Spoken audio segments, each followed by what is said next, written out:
What else do we want to tackle?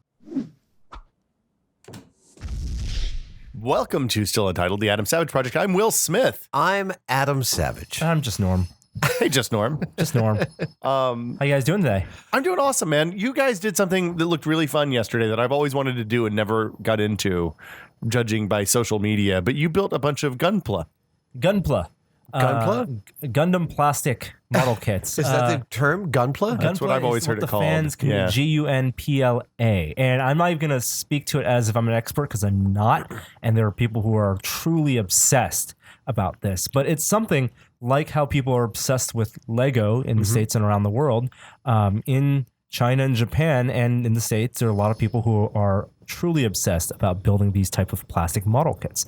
Now, I believe, Adam, that you're not very familiar. I am not familiar at all. I know that Gundam exists. I have never partaken in the hobby. But and it's something that, people like Guillermo love. Yeah. He visited Japan when he made Pacific Rim, and there's a video of him on YouTube. He likes giant robots? It turns out Guillermo loves giant Spoiler robots. alert. Some of which Explains a lot. were influenced by the mecha anime craze in Japan.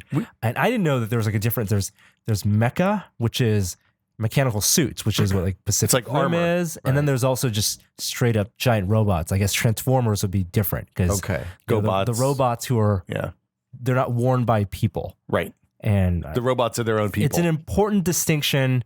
I just like the way they look. So we should apologize for the jackhammering first. Yes, they're still going still on. Still jackhammering. from last week. The water problem is still there. But Bandai makes they own the Gundam and the whole Gundam universe. But they've perfected the art of making these model kits that are just snap kits. Oh, they're snap kits? They're not glue? Really? No Seriously? glue. And the thing we found, because it was our first foray, we did a whole premium video series. You guys can check it on Tested.com about building this 1/60th scale kit with over 2,000 parts. And it took us 5 hours with 4 people. Wow. 5 hours, 4 people, and it's all snapped together. And it's all snapped together. So you weren't waiting for glue. So no glue is needed at That's all. amazing. All Did you you need paint? are snips. It's all color. Okay. It's all you can paint it afterward. So what's impressive is the design of the model kits. Yeah. Like if you think about hobby kits in the past, a lot of them snap together. You need glue and you need to finish it. These have a engineering in them where it's not just the shell, but you build up to the shell. So if you're building a robot, you build up the frame. There's articulation. There's internals that you never see when you finish it underneath the armor plating. Are they like decorative internals or are they structural internals? Both. Really? Yeah. No way. Wow. I've got to get myself one of these. Yeah, this sounds like the right thing to scratch my OCD itch. Totally.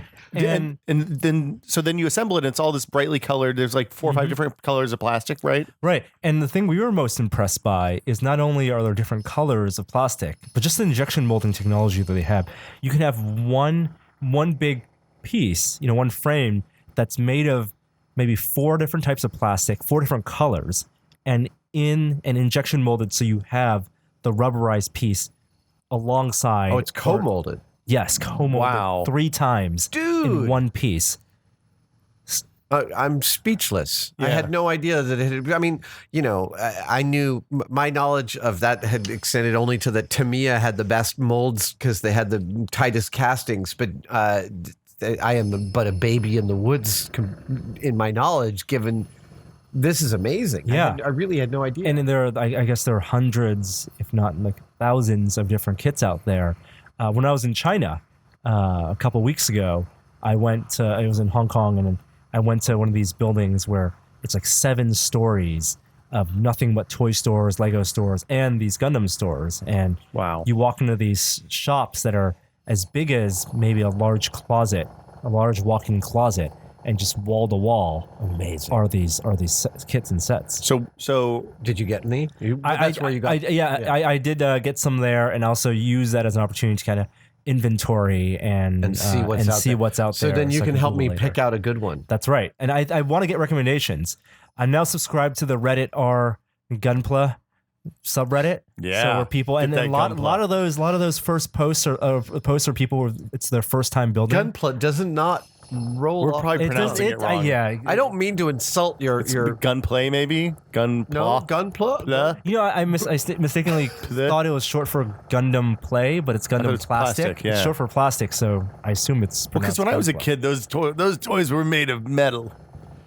Micronauts. Remember Micronaut? No, Maybe I'm before your too. That's time. before my time. Yeah, those are pretty cool. Those Those are- are plastic with die cast metal in there. That was really. All I know is I had a couple of aunts and uncles that were like young enough. My dad was the oldest one, and I was the first kid in the generation. So like, I have an aunt who's 13 years older than me. Oh, nice. And when I went to visit the grandparents and would play, she had super dope toys, like a Oscar from the $6 Million Man. Oh, Oscar Madison. She had Oscar Madison, Oscar Goldman. Oscar Goldman. And Oscar Madison is the odd couple. it's a completely different toy set, not for 12-year-olds.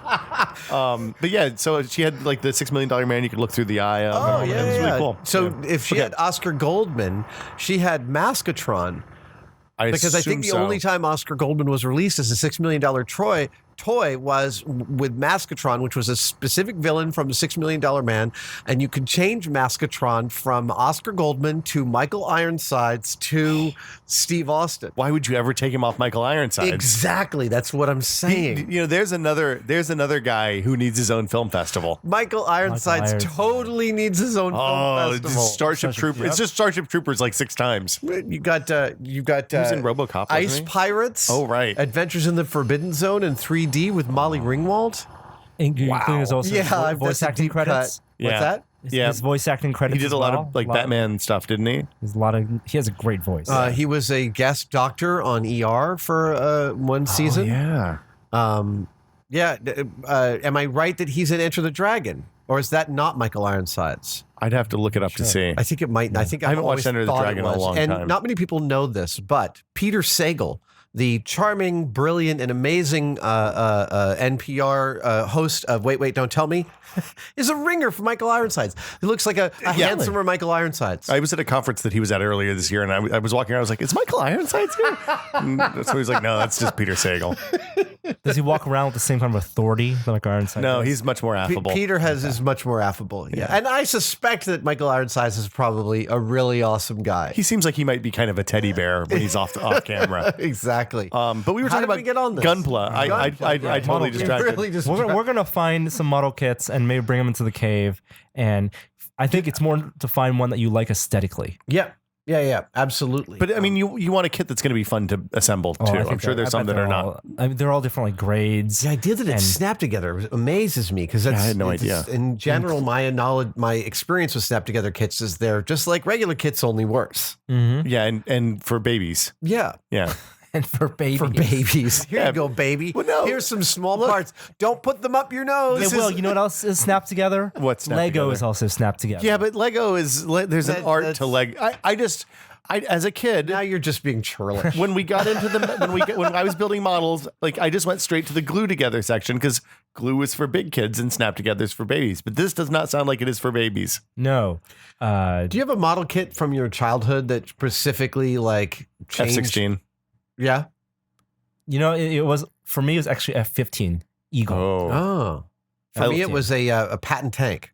The Tamiya patent tank. that's a good one. I painted the crap out of that with like mud on the, yeah. Mm. I did a MiG-29 and an F-16, and I did appropriate paints. Like I masked out the straight edge camouflage and all that stuff, which was Oh, nice. a nightmare. Wow. And and did like I used the same masks for both and just held them up, and yeah, it was good. And an F-15 for you. F-15 Strike Eagle. How deep did you go into the cockpit? Like, did you? Not, No. I mean, I painted the console, but badly. This is something I see on. I love cockpits. I have a whole folder full of pictures of them, and I sometimes glory over the online community of people who just do cockpits. Every instrument, every button, every switch. It's really lovely. I was also recently looking at amazing paper models of the Mercury cockpit from Mercury capsule.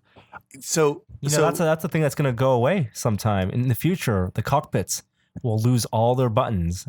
Yep. And there's going to be touchscreens Well, they won't have and maybe pilots. 2 buttons, like in the Tesla. Yeah. I rode in. That was last a nice week. segue. Nice. Well Which done. Tesla? Yes. You rode it The in Model Tesla? 3? Model X. Model Oh. 3. No, there's no Model 3. I saw Gina swears she saw one driving around San Francisco the other day. Well, I'm pretty sure that's probable. There's two, I think, that they made by hand. So they're the most expensive cheap Teslas ever. Wow. Well, because you know their process, right? They carve out the body shape with Right. a giant industrial mill, and then they take all the components of one and build it by hand, like engineers, not on the line, to make sure that it all goes together and works, and then do the road tests and stuff like that. I'm sorry, I forced the segue. I want to continue talking about the cockpits. really? Yeah. The cockpits. I thought that was such a good. No, it was a good interesting. segue. But I forced it. I'm and so glad, Norm. The cockpits were interesting. The cockpits were. Yes. So I spent an hour going through that Apollo 11 VR thing last night. Yeah. Which basically it's narrated by Buzz Aldrin, I think. They go through and they use the actual stock recordings. Right. but from Capcom and from all that? Capcom and like all that stuff. The amazing thing about it is that it puts you in the cockpit of both the Columbia command module and the LEM at different times, and you can, like, because it's VR, you can just lean forward and look at the knobs and dials. Wow. I was a little bummed because they weren't all articulated. They aren't all like actually animated and stuff. But even the ones that aren't, it's like you never get to look at that stuff up close anymore. Because when I was a kid, you used to be able to get in the command modules at science museums, and I Right, think they don't even right. let you in those anymore. Yeah, Probably like for the climbing best. into the gunners, the circular polycarbonate gunners turret on a bomber. The bottom of a B, the death cannon on a All you have to B-17. do is look at that and see all of Star Wars in that one God, piece right. of equipment. yeah. There's a device in the Apollo module that's also in the Mercury Ooh, the module. concrete saw. What? They have a concrete saw now. Oh, I love that. I have a one of those Husqvarna cutoff, The chain- the- abrasive cutoff the- saws. I can cut a car Yeah, in yeah. half. Yeah, I have actually with that very device. but it's been documented. It's been documented. But wait, there is an instrument on the dashboard, a dashboard of a Apollo 11 Control panel. control panel. It's the Earth gauge that shows you where you are above Earth. So it's a globe that turns depending on where you are over the Earth. Yeah. Only useful on orbit. No, I know, and Yeah. it's the most beautiful gauge. I actually occasionally I go on eBay and I buy small globes. I'm still searching for like the ideal little globe that has that right feel to make a gauge. I've always Don't you wanted think to they build just bought one off the shelf back then? You didn't make one, probably, right? To make the gauge. It's Those hard are to probably say. one-off gauges. The artisan yeah, there probably globe are one-off painter gauges. from NASA. I mean, I guess in the far future, when we do go beyond the solar system, that would be a very nice thing to have. Like, that would be the compass home. Like, always let you know what direction the blue dot is. Well, so it was interesting, the Apollo 11 thing, because it got me thinking about like the rise of augmented reality and how that's going to impact Right. and things like self-driving cars. We're not going to have dashboards in cars in 20 years. You're not going to. There's no reason to put a dashboard in a self-driving car. Right. It's Yeah. just wasted space. We won't have pilots. We won't have drivers. Yeah. We'll have passengers. Just trust the machine, man. So You're still going to need, if the Internet of Things is any harbinger, I'm still going to want to keep a gas-burning car somewhere So in case of a societal collapse. well, Let's just say Tesla that. superchargers. In I'm the secretly a apocalypse. prepper in my mind. you are a prepper. Yes. It's nice to, Wouldn't you like to be a- preppers are all they all want to self-fulfill their prophecies. Have you seen Cloverfield yet? No, Cloverfield Lane? No, I haven't. Okay, so It's a lot to do. I just haven't gotten around to all of it. I know. The cockpit thing, like, so have you seen Jeremy's VR pinball game? I haven't played it. Okay, so he basically built the. Oh, right. He built a console that is, yeah. It's just the end of the pinball machine that Yeah. you interact with, and he uses it when he's playing the VR pinball game, and lines it up, Brilliant. and works brilliantly. There's a whole world of those kinds of crazy sim games. There was a great article in, I think, The Guardian the other day about people who play things like London Subway Simulator Right. and Bus Driving Simulator and Euro Truck Simulator Yeah. and Farm Simulator. And I think that there's a cottage industry in building custom control panels for like your London subway train, so that you have all the physical switches and knobs and dials in Yeah. the right place I totally agree. when you're in your VRs. I did a VR experience at TED where at one point you reached out to grab a torch and to, in the virtual space, reach out and find a thing where it should be and put your hands around it. Immensely magic. satisfying. Yeah, Yeah. it was very satisfying. Yeah, and all it needs to be in the real world is just a stick with 3 balls on it. That's true. Yeah. Too many It's jokes. one too many, it turns out. This This podcast isn't for children, by the way. It's a family show. I was talking about tracking markers. That kind my bad. Oh, I'm having trouble concentrating this morning. I want to hear about your Model X ride. Yeah, so one of our listeners and viewers, Christian, who actually gave us a test ride on his Model S a couple of years ago, he got his Model X, which is the one they just released. It's basically an SUV crossover. Doors It's go the like bigger this. version. It has the doors The gull wing that go doors. like this. That's just the back doors, though, right? It's just the passenger doors, Okay. not the front doors. But it also has Tesla's Autopilot, which is a feature they started putting into their cars last year. It's an Just with optional software. feature. Yeah. Well, no, well, there's you- some sensors and stuff. okay. too, Yeah, so you have to have a car that has not only your radar sensors, your proximity sensors, your radar sensors for adaptive cruise control, but also has optical cameras Okay. that look at the road. And if you told me that Tesla, put 50 people on a team to develop a system that could then send your car to drive to LA by itself, that sounds crazy. But it works. It totally works, and it is freaky. Wow. So I sat in the driver's Changing seat. lanes and stuff? Changing lanes. You sit in the driver's seat, and the cruise control button switch, which is just like your light switch, your turn signal, you flip it, and you flip it again, flip it twice, and then 2 lights turn on, and it basically is smart adaptive cruise control. So on That's the how you wake up Skynet.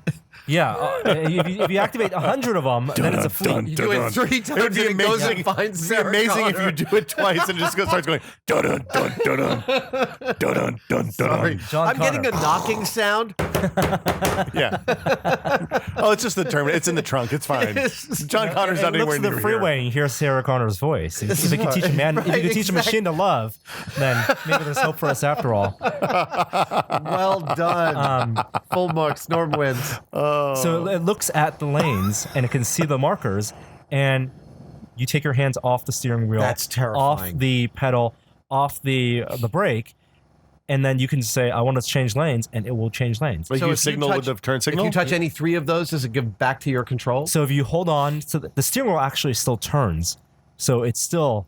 But you can override. But you it can if override. want So it's like it. force Okay. feedback. You can just grab it, or if you tap the brake, then it gives you full control. Wow. If you tap the accelerator, it gives you full control back. So we're all comfortable with the idea, maybe in 10 years and 15 years of self-driving, cars, fully yeah. autonomous cars, I'm where fine we with it are right now. We are fully the passengers, Right. right? And when you get into the car, maybe it's Google's car, and there won't even be a steering wheel in their car because they believe Right. so No, much I've in been their reading system. about that it's a bad idea to have a steering wheel in an autonomous car because you're not paying enough attention for that to be useful to you. Well, and Exactly. if it's mechanically connected and it's actually turning, you could hurt yourself if it needs to swerve or something like that. So to be in the full mindset of a passenger, if we trust the car, that's going to be fine. If everyone trusts the car, statistically there will be fewer accidents. But until we get there, we're going to be in these stopgap situations where you have cars that have both, Right. where you can drive Yeah, it, yeah. and optionally you can have the autopilot. And that state of being in the driver's seat where you feel like you should be driving, but you aren't, but you're also kind of you could be a passenger. Yeah. That is the weird limbo state that freaks me out. I want that. I want that experience. Can you arrange that yeah, for me? we can totally. Because you can imagine, you can trust a computer 80% of the time, Yeah. maybe even less. So it's a beta product right now. But if you're going down 6 hours to LA, there's no way with that on you're going to be fully concentrated on the road. But I mean, I'm going to be honest. By the time I hit Grapevine and start going up the giant mountain, if I haven't gotten out of the car and walked around some, I'll have a hard time being fully conscious of the road then. But you'll be So like, think I this is wonder an if there's improvement. natural flavorings in this mango lassi as you're driving. What is on Twitter today? Hey, my wife texted me 18 times. I wonder if it's anything important.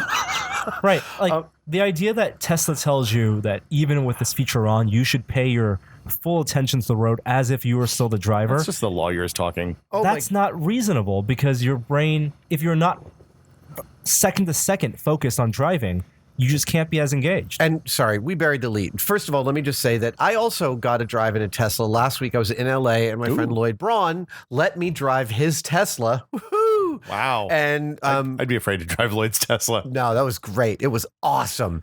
And he had me like back up. He had me like back off the cars ahead and then goose the throttle. And holy hell, that's amazing. Yeah. But we're totally bearing the lead. I was at SpaceX last week. I got to see some of the rocket factory, which is incredible. And I was there on Thursday. They ship those rockets from the West Coast to the East Coast to launch? I believe so.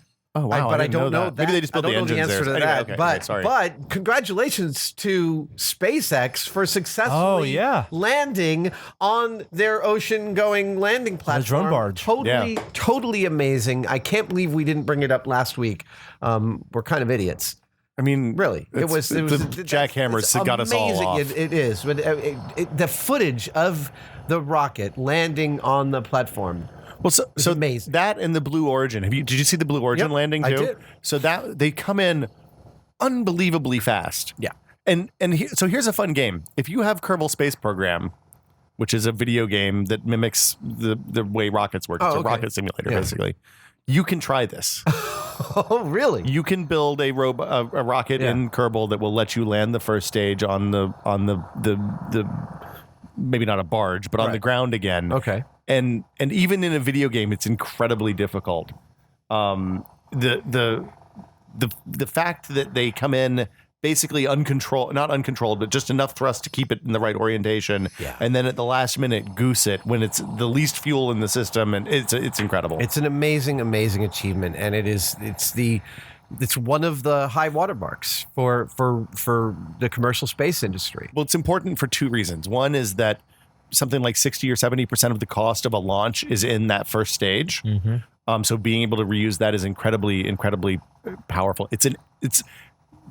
I got conflicting things, I guess, depending on how you measure stories, but it's the equivalent of an 18 to 25 story building high. Yeah. That they're landing on a barge that's smaller than very small, smaller than a football field. And just as complicated, just as complex from an engineering standpoint as the rocket that's landing on it. Yeah. I mean, all this amazing technology for the two to be able to talk to each other.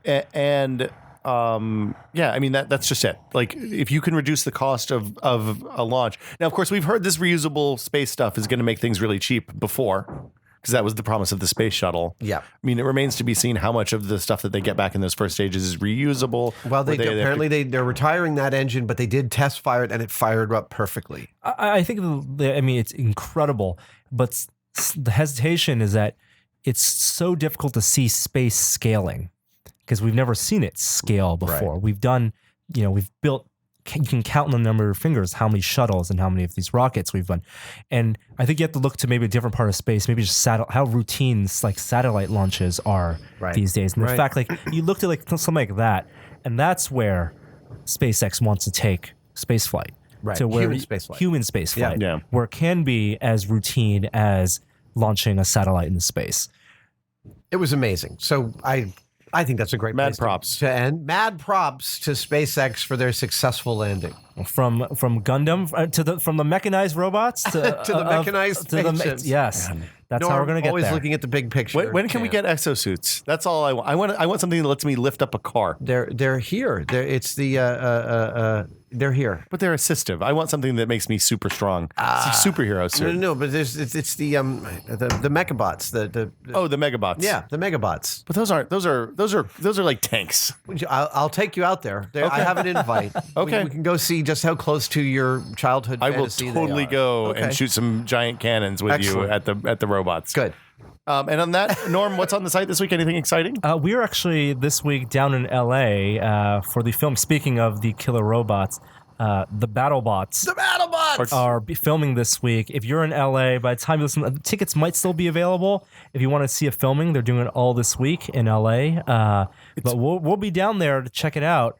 So I'm in LA, and then Monsterpalooza is this weekend, also in LA. So Frank and I will be there. And if you're in that area, in Pasadena, hope to see you there. I have to say about the BattleBots. Norm and I were there last year. Yeah.